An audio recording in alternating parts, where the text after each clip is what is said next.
سال بعد جب میں پردیس سے واپس لوٹا تو میری بیوی حاملہ تھی اور بیوی پر بدکرداری کا الزام لگا کر گھر سے دھکے دے کر نکالا تو وہ رونے لگ پڑی اور میرے پاؤں پکڑ کر بولی، یہ بچہ آپ ہی کا ہے، بے شک اس کے پیدا ہوتے ہی DNA کروا لینا ورنہ بے شک طلاق دے دینا۔ اور جب پورے 9 ماہ کے بعد ٹیسٹ کروایا تو پیروں تلے سے زمین نکل گئی، کیونکہ وہ تو میرا نام شازمان ہے اور آج سے 3 سال پہلے میری شادی ہوئی تھی جس میں میری رضامندی بالکل بھی شامل نہیں تھی۔ میں اس قدر دل برداشتہ تھا کیونکہ میں نے سن رکھا تھا کہ وہ بہت سانولی ہے۔ میں حسن پرست تھا اور گورے رنگ کو پسند کرتا تھا اور سانولی دلہن کو دیکھنے کا میرا دل نہیں کر رہا تھا۔ میں نے اپنی ماں سے شکایت کی کہ میری شادی ایک سانولی سے کیوں کروا رہی ہیں، تو اماں نے مجھ سے کہا تھا، دیکھو شازمان، تم پردیس میں نوکری کرتے ہو، شادی کے بعد واپس چلے جاؤ گے، میں بہو صرف اس لیے لا رہی ہوں تاکہ وہ میرے گھر کے کام کر سکے۔ تم جانتے ہو نا کہ نوکرانیاں آج کل کتنی مہنگی ہو گئی ہیں۔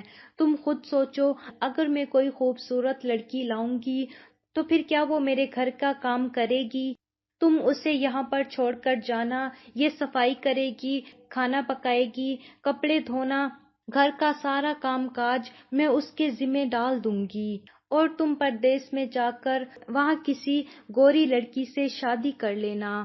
میری ماں کی یہ بات مجھے بہت صحیح لگی، لیکن اماں، میں نے سنا ہے کہ وہ پڑھی لکھی ہے، BA پاس ہے، تو کیا وہ آپ کے کام کرے گی؟ میں نے اماں سے پوچھا۔ ہاں، میں کرواؤں گی، بس تم جاؤ سعودیہ، وہاں شادی کر لو، یہاں کا معاملہ مجھ پر چھوڑ دو۔ میں نے سوچا اماں صحیح کہہ رہی ہیں، میں تو واقعی پردیس میں چلا جاؤں گا۔ وہ میرے ماں باپ کا سہارا بنی، ایک خوبصورت لڑکی آئی تو میرے ماں باپ کا کیا بنے گا؟ مجھے اماں نے پردیس میں شادی کرنے کی اجازت دے دی تھی، اس لیے میں خوش ہو گیا۔ شادی کی رات میرا دل نہیں کر رہا تھا کہ میں دلہن کا چہرہ دیکھوں۔ میں نے گھونگھٹ پلٹا تو ایک سانولی سی لڑکی تھی۔ میں نے اس سے کوئی بات نہیں کی اور سو گیا، اور صبح مجھے واپس پردیس جانا تھا۔ میں سعودیہ میں کام کرتا تھا۔ شادی کی اگلی صبح ہی میری فلائٹ تھی اور میں واپس سعودیہ چلا آیا۔ یہاں آ کر میں نے شادی کا فیصلہ کیا، لیکن مجھے کوئی لڑکی نہیں مل رہی تھی، کیونکہ میں خود بھی ایک سانولا سا انسان تھا، پر مرد چاہے جتنا بھی سانولا ہو، اسے بیوی گوری ہی چاہیے ہوتی ہے۔ تقریباً 1 سال میں لگ گیا، پھر 2 سال ہو گئے، بات چلتی پھر ختم ہو جاتی۔ جو رشتہ ملتا ان کی عجیب سی شرائط ہوتی۔ سب سے پہلی شرط یہی ہوتی تھی کہ میں ساری کمائی بیوی کو دوں گا اور ماں باپ کے پاس پاکستان 1 روپیہ نہیں بھیجوں گا۔ یہاں پر میں مایوس ہو جاتا تھا کیونکہ میں اپنے گھر والوں کا خرچ نہیں روک سکتا تھا۔ اماں ابا کی میں اکلوتی امید اور ان کا اکلوتا بیٹا تھا۔ میری پریشانی دن بدن بڑھتی جا رہی تھی۔ میرا پاکستان رابطہ کم ہوتا تھا کیونکہ اس وقت موبائل شاذ و نادر ہی ہوتا تھا۔ اماں سے جب بھی بات ہوتی تو وہ کہتی، ارے بیٹا، تمہاری بیوی تو میکے چلی گئی ہے۔ میں ان باتوں سے تنگ تھا، اس لیے میں نے پاکستان بات کرنا ہی چھوڑ دیا تھا۔ پھر 2.5 سال بعد میں ایک دن کام سے واپس جا رہا تھا تو راستے میں ایک لڑکی بیٹھی ہوئی مجھے ملی۔ اس کے ہاتھ میں ایک کتاب تھی جو کہ اردو کی ایک مشہور کتاب تھی۔ میں سمجھ گیا کہ یہ لڑکی پاکستانی ہے۔ میں نے سوچا شاید اسے مدد کی ضرورت ہو۔ میں اس کے پاس گیا اور پوچھا کہ آپ کو مدد کی ضرورت ہے؟ میں نے اردو میں ہی بات کرنا شروع کی۔ اس نے بھی اردو میں جواب دیا۔ اس نے کہا، ہاں، میں 2 دن پہلے پاکستان آئی تھی اور یہاں اپنے رشتے دار کے پاس ٹھہری ہوئی تھی۔ وہ لوگ پتہ نہیں کہاں چلے گئے۔ مجھے بازار میں عبایا لینا تھا، نیا۔ واپس آئی تو ان کے گھر پر تالا لگا ہوا تھا۔ اس نے کہا تو مجھے دکھ ہوا۔ آپ میرے ساتھ چلیں؟ میں نے کہا تو اس نے حیرت سے میری طرف دیکھا۔ اس نے نقاب پہن رکھا تھا اور اس کی حسین آنکھیں نقاب سے مجھے دیکھ رہی تھیں، جن میں کاجل کے ساتھ ساتھ حیرانگی بھی تھی۔ میں ایسے کیسے کسی کے ساتھ چلی جاؤں؟ اس کے ہاتھ گورے تھے اور مجھے اندازہ ہو گیا کہ وہ ایک گوری اور حسین لڑکی ہے۔ تو کیا آپ رات اس طرح سڑک پر گزاریں گی؟ میں نے کہا تو وہ سوچ میں پڑ گئی۔ رات کافی ہو چکی تھی۔ آپ کے گھر میں کون کون ہے؟ اس نے پوچھا۔ میں ایک کمرے میں اکیلا رہتا ہوں، میرے پاس گھر نہیں ہے، صرف ایک کمرہ ہے جو کرائے پر لیا ہوا ہے، میں نے صاف گوئی کا مظاہرہ کرتے ہوئے کہا۔ کچھ دیر سوچنے کے بعد وہ بولی، اگر آپ اسی وقت مجھ سے نکاح کر لیں تو میں آپ کے ساتھ چلوں گی۔ یہ سن کر میں حیران ہو گیا۔ مجھے اپنی خوش قسمتی پر یقین نہیں آ رہا تھا کہ اتنی خوبصورت اور گوری لڑکی مجھ سے خود نکاح کا کہہ رہی تھی، وہ بھی بنا کسی شرط کے۔ مجھے اور کیا چاہیے تھا؟ میں فوراً راضی ہو گیا۔ میں اسے اسی وقت مسجد میں لے کر گیا اور نکاح کر لیا اور خوشی سے اپنے چھوٹے سے کمرے میں لے کر آیا۔ اس نے اپنا نام رمشا بتایا۔ میں نے رمشا سے کہا، اب تو ہمارا نکاح ہو گیا ہے، اب یہ نقاب ہٹا دو، مجھے اپنا چہرہ دکھاؤ تاکہ مجھے بھی معلوم ہو کہ میری بیوی کیسی ہے۔ میرے کہنے پر اس نے اپنے چہرے سے نقاب ہٹا لیا تو میں دیکھ کر حیران رہ گیا، کیونکہ وہ میرے تصور سے بھی زیادہ حسین تھی۔ میری زندگی تو جیسے مجھے جنت کی مانند لگنے لگی تھی، لیکن ایک دن اچانک میں گھر آیا تو وہ مجھے نہ ملی۔ پہلے تو مجھے لگا کہ شاید وہ کسی کام سے باہر گئی ہوگی، واپس آ جائے گی، لیکن پھر مجھے ایک خط ملا۔ اس خط میں لکھا تھا کہ اس کے رشتہ دار واپس آ گئے ہیں اور وہ اپنے رشتہ داروں کے پاس جا رہی ہے۔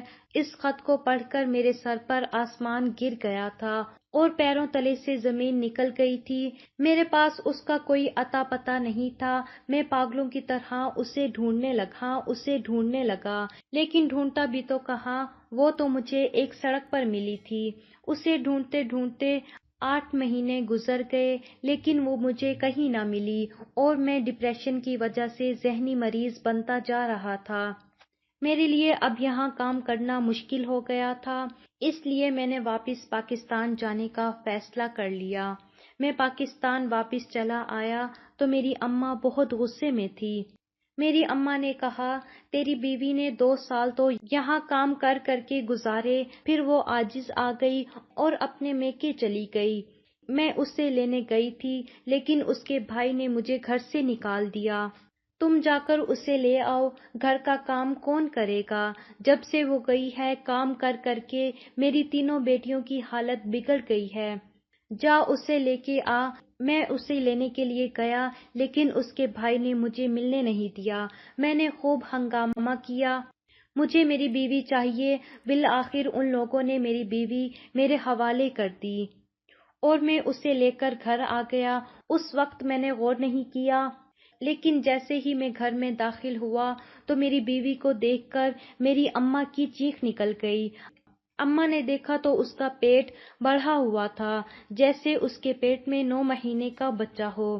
میری اماں نے خوب ہنگامہ کیا اور کہا، یہ بد کردار ہے۔ میں نے بھی دیکھا تو مجھے محسوس ہوا کہ واقعی اس کے پیٹ میں بچہ ہے۔ میں نے اس پر چیخنا چلانا شروع کر دیا۔ میں نے اسے بد کردار کہہ کر گھر سے نکالنا چاہا تو اس نے میرے پیر پکڑ لیے۔ میں قسم کھا کر کہتی ہوں، یہ بچہ آپ کا ہے۔ اگر آپ کو میری بات پر یقین نہیں ہے تو بچہ پیدا ہونے کے بعد DNA ٹیسٹ کروا دینا۔ ابھی کچھ دن بعد ہی مجھے ڈاکٹر نے ڈیلیوری کی ڈیٹ دی ہے، مجھے ڈیلیوری ثابت ہو جائے گا۔ اماں نے کہا، ٹھیک ہے، اسے مہلت دے دو۔ میں نے اماں سے کہا، اماں ایسے کیسے ہو سکتا ہے؟ میں تو 3 سال سے سعودیہ میں رہ رہا ہوں، پھر یہ بچہ کیسے ہو گیا؟ اماں نے مجھے سمجھایا کہ بیٹا، محلے میں تماشا بنے گا، ہم DNA ٹیسٹ کروا لیتے ہیں، سب سچ سامنے آ جائے گا، پھر ہم اس کے بھائی سے بڑی رقم کا مطالبہ کریں گے، کہیں گے کہ اگر اپنی بہن کی شادی بچانی ہے تو ہمیں 10 لاکھ روپے دو، کیونکہ تمہاری بہن بد کردار ہے اور اس کے پیٹ میں کسی اور کا بچہ ہے۔ پھر جب DNA ٹیسٹ میں ثابت ہو جائے گا تو ہم ان لوگوں کو بلیک میل کر کے ان سے پیسہ لیں گے۔ مجھے یقین ہے اس کا بھائی اپنی عزت بچانے کے لیے پیسے دے دے گا۔ میں بھی اماں کی اس بات پر راضی ہو گیا اور ڈیلیوری کا انتظار کرنے لگا، یہاں تک کہ ڈیلیوری کا دن آ گیا۔ میں نے ڈاکٹر سے ڈی این اے کے ٹیسٹ کا کہا۔ جب ڈی این اے ٹیسٹ کی رپورٹ سامنے آئی تو میرے پیروں تلے سے زمین نکل گئی، کیونکہ یہ تو میرا ہی بچہ تھا۔ مجھے یقین نہیں آ رہا، میں غصے میں آ گیا۔ ڈاکٹر سے کہا، آپ نے غلط رپورٹ بنائی ہے۔ میری اماں نے بھی کہا رپورٹ غلط ہے، لیکن ڈاکٹر باضد تھے کہ یہ رپورٹ بالکل صحیح ہے۔ میں نے شہر کی سب سے مشہور لیبارٹری سے ٹیسٹ دوبارہ کروایا تو وہی نتیجہ نکلا۔ میں نے مزید 3-4 لیبارٹریوں سے ٹیسٹ کروایا، لیکن یہی ثابت ہوا کہ یہ بچہ میرا ہے۔ میں حیران تھا کہ ایسے کیسے ہو سکتا ہے، یہ تو بالکل ایک ناممکن سی بات تھی۔ خیر جو بھی تھا، ہم بچے کو گھر لے آئے۔ میں نے اپنی بیوی سے کہا، تم اپنے میکے چلی جاؤ، مجھے یہ بچہ نہیں رکھنا، مجھے یقین نہیں ہے۔ اس نے میری منت کی، آپ آرام سے بیٹھ کر میری سچ بات سنیں، پھر بعد فیصلہ کر دیں۔ میں نے اس کی بات مان لی اور وہ اپنی کہانی سنانے لگی۔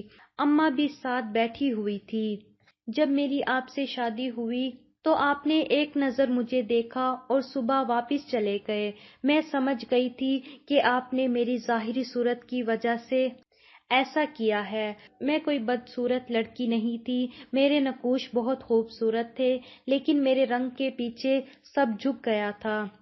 اوپر سے میں اتنا کھاتی پیتی بھی نہیں تھی، ہر وقت پریشان رہتی تھی، جس کی وجہ سے مجھے بھوک نہیں لگتی، تو میں بہت کمزور سوکھی ہو گئی تھی۔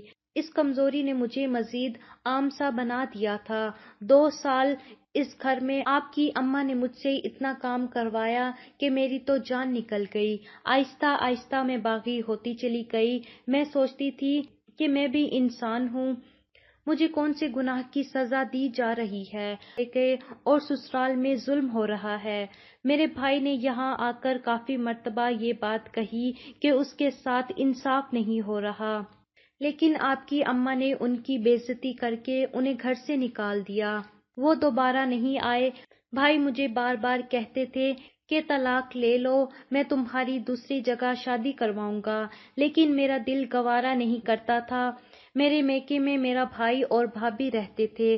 ایک دن میں میکے گئی تو وہاں سعودیہ سے میری ایک دور کی خالہ زاد آئی ہوئی تھی، ان کا نام فریحہ تھا۔ انہوں نے میری حالت دیکھی تو مجھے پہچان نہیں پائی۔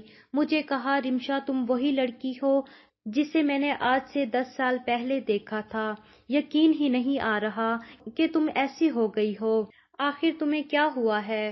میں نے انہیں اپنے سارے حالات بتائے۔ پھر فریحہ نے ایک ترکیب سوچی اور مجھے کہا کہ وہ مجھے سعودیہ لے جائے گی اور آپ سے ملوائے گی اور میں سسرال چھوڑ دوں گی۔ میں نے انہیں کہا، ایسے کیسے ہو سکتا ہے؟ انہوں نے تو میری شکل دیکھنا بھی گوارا نہیں کی، تو اب مجھے کیسے قبول کر لیں گے؟ فریحہ نے کہا، یہ بات تم مجھ پر چھوڑ دو، بس جیسا کہتی ہوں ویسا کرو۔ فریحہ نے مجھے رنگ گورا کرنے والے انجیکشن لگوائے اور کچھ ہفتوں میں میرا رنگ دودھیا ہو کر چمکنے لگا تھا اور میں حیران رہ گئی تھی۔ پھر انہوں نے میرے کاغذات بنوائے، مجھے اپنے ساتھ سعودیہ لے گئی اور وہاں پر مجھے خوب کھلایا پلایا، جس سے میری صحت بحال ہو گئی۔ ہمیں آپ کی رہائش کا پتہ تھا۔ ایک دن آپ وہاں سے گزر رہے تھے تو فریحہ نے مجھے کہا کہ تم یہاں پہ بیٹھ جاؤ، اس کا دھیان تمہاری طرف چلا جائے گا، اور پھر ایسا ہی ہوا، آپ کا دھیان میری طرف چلا گیا اور میرے رنگ اور میری صحت کے بدلاؤ کی وجہ سے آپ مجھے پہچان نہیں پائے۔ آپ نے مجھے انجان لڑکی سمجھ کر مجھ سے فوراً نکاح کر لیا، حالانکہ اس کی ضرورت نہیں تھی۔ میں تو پہلے سے ہی آپ کے نکاح میں تھی، لیکن یہ خوبصورتی وقتی تھی، جیسے انجیکشن کا اثر ختم ہونا تھا تو میرا رنگ واپس ہو جانا تھا۔ جیسے ہی میرا رنگ سانولا ہونا شروع ہوا، میں وہاں سے نکل آئی۔ میرا ویزا بھی پورا ہو گیا تھا۔ پھر میں واپس چلی آئی۔ پاکستان آ کر مجھے معلوم ہوا کہ مجھے حمل ٹھہر گیا ہے۔ میرے گھر والوں نے کہا کہ تم صبر سے کام لو اور یہیں پر رہو۔ بچے کی پیدائش کے بعد پھر ساری حقیقت ہم تمہارے شوہر کو بتا دیں گے۔ میری بیوی نے ساری کہانی مجھے سنائی اور ثبوت کے طور پر اس نے وہ نکاح نامہ بھی مجھے دکھایا۔ وہاں پر رکھی ہوئی میری گھڑی اور چند اور چیزیں اس کے پاس تھی۔ میں نے جب غور سے دیکھا تو یہ آنکھیں اسی کی تھی جن پر میں فدا ہوا تھا، آواز بھی اسی کی تھی۔ یقیناً یہ وہی لڑکی تھی جسے میں ڈھونڈ رہا تھا۔ فرق صرف اتنا تھا کہ اس کا رنگ پھر سے سانولا ہو چکا تھا اور بچہ پیٹ میں ہونے کی وجہ سے اس کے چہرے پر داغ دھبے بن چکے تھے جیسے کہ حاملہ عورتوں کے بنتے ہیں۔ مجھے یقین آ گیا تھا کہ یہ بچہ میرا ہی ہے۔ یہ جھوٹ بول رہی ہے، جھوٹی کہانی سنا رہی ہے، اس کی کہانی کا یقین مت کرنا۔ میری اماں نے فوراً کہا، نہیں اماں، یہ جھوٹ نہیں بول رہی ہے، یہ سچ بول رہی ہے۔ یہ وہی لڑکی ہے جس سے میں نے نکاح کیا تھا اور یہ بچہ میرا ہی ہے۔ میں نے کہا اور میں اسے اپنے ساتھ رکھنے پر مجبور ہو گیا، لیکن نہ میں اس کی طرف دیکھتا تھا نہ بچے کی طرف۔ اس طرح 1 مہینہ گزر گیا۔ میں اداس تھا۔ پھر ایک دن اس نے کہا کہ آپ مجھے پسند نہیں کرتے، اس لیے میں گھر چھوڑ کر جا رہی ہوں۔ بچہ آپ کا ہے، آپ ہی کے پاس رہے گا۔ یہ کہہ کر وہ گھر چھوڑ کر چلی گئی اور مجھ پر کوئی فرق نہیں پڑا۔ سارا دن بچہ روتا رہا۔ مجھے عجیب سا محسوس ہونے لگا کیونکہ میری ماں بہنوں میں سے کسی نے بھی بچے کو ہاتھ نہیں لگایا تھا، یہاں تک کہ رات ہو گئی اور بچہ بھوکا پڑا تھا۔ میں سونے کے لیے گیا، لیٹا، لیکن بچے کے رونے کی آواز سن کر میں بے چین ہو رہا تھا۔ مجھے نیند نہیں آ رہی تھی۔ میں اس کی آواز کو نظر انداز کرنے کی پوری کوشش کر رہا تھا لیکن نہیں کر پایا۔ بالآخر میں اٹھا، کمرے میں گیا تو بھوک کی وجہ سے بچے کی حالت بری تھی۔ میں نے اسے اٹھایا لیکن میں اسے کیا کھلاتا؟ اس کی ماں چلی گئی تھی۔ جیسے ہی میں نے اسے اپنی گود میں اٹھایا تو مجھے ایک عجیب سا احساس ہونے لگا کہ کوئی اس دنیا میں میرا اپنا بھی ہے، لیکن میں اس کی وجہ سے پریشان تھا کہ وہ بھوکا تھا۔ اسی وقت اسے ڈاکٹر کے پاس لے گیا اور کہا کہ ڈاکٹر صاحبہ اس کے لیے کچھ تجویز کریں، تو ڈاکٹر نے ڈبے والا دودھ مجھے لکھ کر دے دیا۔ میں فوراً دودھ لے کر گھر آیا، فیڈر میں دودھ بنا کر اسے پلایا تو اسے آرام آ گیا۔ میں نے اسے اپنے ساتھ سلا دیا۔ وہ رات میں بار بار جاگتا رہا، اس کے لیے دودھ بناتا رہا اور اسے پلاتا رہا۔ ایک رات اپنے بچے کے ساتھ گزارنے کے بعد مجھے لگ رہا تھا کہ میری زندگی میں کوئی آ گیا ہے، میرے جینے کا کوئی مقصد ہے، ورنہ میں تو دوسروں کے لیے جی رہا تھا۔ اب تک گھر والوں کے لیے صرف پیسہ کمانے والی مشین بنا ہوا تھا۔ چند ہی دن اپنے بچے کے ساتھ گزارنے کے بعد مجھے اپنے بچے سے بے حد محبت ہو گئی تھی۔ میں خود کو اس سے محبت کرنے سے روک نہیں پایا تھا کیونکہ وہ میری ہی اولاد تھا۔ مجھے احساس ہوا کہ بچے کو ماں کی ضرورت ہے۔ میں رمشا کے میکے اسے لینے کے لیے گیا لیکن وہ نہیں آئی۔ اگلی بار جب میں گیا تو بچے کو اپنی گود میں اٹھا کر گیا اور اسے کہا، میرے لیے نہیں آؤ گی تو اس کے لیے تو آ جاؤ، ہمارا بچہ ہے، ہم دونوں مل کر اسے پالیں گے۔ میری بات سن کر رمشا کی آنکھ میں آنسو آ گئے۔ اس نے بچے کو فوراً اپنے سینے سے لگا لیا۔ اس نے اپنا سارا سامان اٹھایا اور میرے ساتھ چلی آئی۔ آج مجھے لگ رہا تھا کہ میرا گھر مکمل ہو گیا ہے۔ میں نے اپنا بستر واپس اپنے کمرے میں لگا لیا جہاں میری بیوی اور میرا بچہ سوتے تھے کیونکہ میں اپنے بچے کے بغیر نہیں رہ سکتا تھا۔ ان دونوں کو اپنے کمرے میں دیکھ کر مجھے اتنی خوشی ہو رہی تھی کہ میں لفظوں میں بیان نہیں کر سکتا۔ مجھے افسوس ہونے لگا اپنی ماں کی باتوں میں آ کر میں اتنے خوبصورت احساس سے دور رہا۔ آج یہ احساس مجھے اس قدر حسین لگ رہا تھا۔ میری اور رمشا کے مابین کوئی بات نہیں ہوتی تھی، ہم بس بچے کے متعلق باتیں کرتے رہتے تھے۔ میں اپنے بچے پر حیران تھا۔ پھر مجھے احساس ہوا کہ دوسروں کی باتوں میں آ کر میں نے رمشا کے ساتھ بہت ناانصافی کی ہے۔ میں نے سوچ لیا کہ میں اپنے کیے کی رمشا سے معافی مانگوں گا، حالانکہ میں نے جو کیا وہ معافی کے قابل نہیں تھا۔ رمشا مجھے معاف کر دو، میں نے تمہارے ساتھ بہت برا سلوک کیا ہے۔ آج مجھے احساس ہو گیا ہے کہ تم بہت اچھی لڑکی ہو۔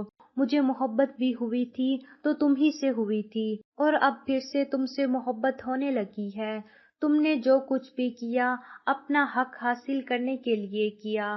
مجھے تم سے کوئی گلہ نہیں، میں معافی کے قابل نہیں ہوں، لیکن پھر بھی تم سے معافی مانگ رہا ہوں، مجھے معاف کر دو۔ میں نے رمشا کے سامنے ہاتھ باندھ کر اس سے معافی مانگی تو اس کی آنکھیں بھر آئی، اس نے مجھے فوراً معاف کر دیا۔ میں تم سے وعدہ کرتا ہوں آج کے بعد تمہیں کوئی دکھ نہیں دوں گا اور تمہارا بہت خیال رکھوں گا۔ میری یہ بات سن کر وہ خوشی سے سرشار ہو گئی۔ میں نے اس سے وعدہ کیا میں تمہیں الگ گھر میں رکھوں گا، مگر اس نے انکار کر دیا۔ نہیں، مجھے الگ گھر نہیں چاہیے، میں یہاں پر ہی خوش ہوں۔ مجھے آپ کی محبت چاہیے تھی، مجھے مل گئی ہے۔ مجھے گھر کی خواہش نہیں ہے، میرا گھر یہی ہے، اور ماں باپ سے بیٹے کو جدا کر کے مجھے کوئی خوشی نہیں ملنے والی، میں ایسی نہیں ہوں۔ رمشا نے کہا تو اس کی یہ بات دروازے کی چوکھٹ پر کھڑی میری اماں نے بھی سن لی۔ اماں کی آنکھ بھر آئی اور وہ میرے کمرے میں آئی، رمشا سے اپنے کیے کی معافی مانگی۔ بیٹا مجھے معاف کر دو، میں نے تمہارے ساتھ بہت برا سلوک کیا ہے، لیکن آج بھی تم ہمیں چھوڑ کر جانے کو تیار نہیں ہو، حالانکہ آج تمہیں اس کا اختیار تھا۔ آج کے بعد تم میری بہو نہیں، میری بیٹی ہو۔ میری اماں نے رمشا کو گلے لگاتے ہوئے کہا تو اس وقت مجھے لگا کہ میری دنیا واقعی آج مکمل ہو گئی ہے۔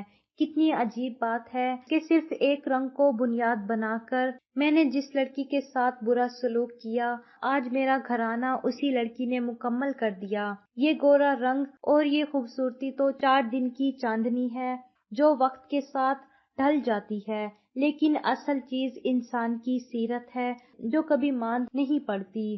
میں خدا کا شکر ادا کرتا ہوں کہ اس نے مجھے رمشا جیسی بیوی عطا کی۔